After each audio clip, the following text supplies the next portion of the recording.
সিলেট জাফলং এর একবারে এটা হচ্ছে ভারতের অংশ। আমরা একবার অতি নিকটে একবারে চলে আসছি। এই সুন্দর একটি সিনারি। জাফলং এ আসার পরে এই যে সিঁড়ি দেখা যাচ্ছে, এক এক করে নিচের দিকে আমরা নামতেছি। নামা সহজ, উঠা কঠিন, কষ্ট হয়। পাশে অনেক ধরনের দোকান রয়েছে শপিং করার জন্য। অনেক নিচে নামতেছি, নামাটা সহজ,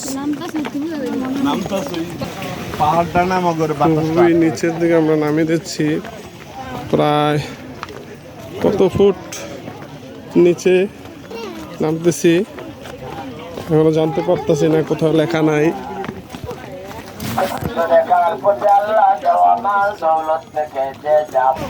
এটা হচ্ছে ভারতের মেঘালয় রাজ্য।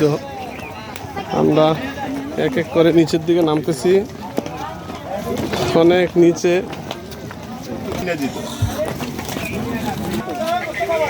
এখানে অনেক ধরনের যে যেখান থেকে আসছে একটি ভ্রমণের স্মৃতি হিসাবে রাখার জন্য এই জিনিসটা খুবই সুন্দর। এখানে আরো গভীর গভীর বলতে অনেক বিপজ্জনক হতে পারে, খুবই নিচা। এই সাবধানে নাইবেন, সাবধানে নাইবেন, সাবধানে।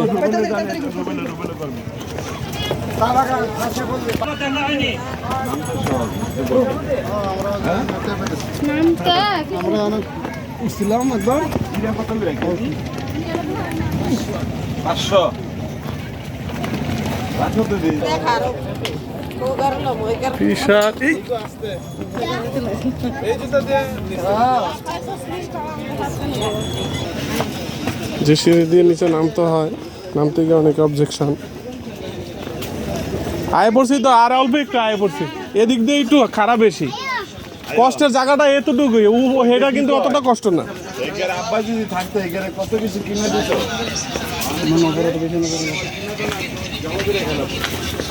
বুঝছেন শালা,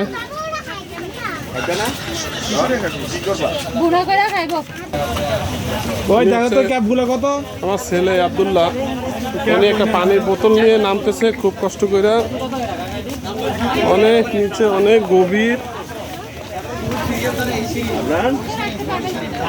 আইসা পড়ছি একবারে সর্বোচ্চ নিচে, বহুত নিচে, চূড়ার সর্বোচ্চ চূড়ার নিচে একবারে চলে আসছি। একদম খুবই নিচে চলে আসছি একদম। যদি উপর থেকে দেখি তাহলে টিলার অবস্থান,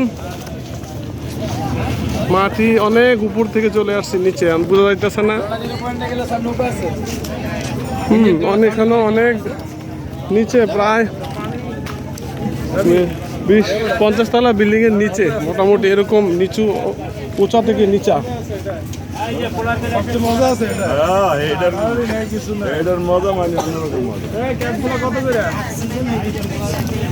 ঠিক আছে, আমরা পরবর্তী ঝর্ণার কাছে গিয়ে ভিডিও করব এখন এখানে।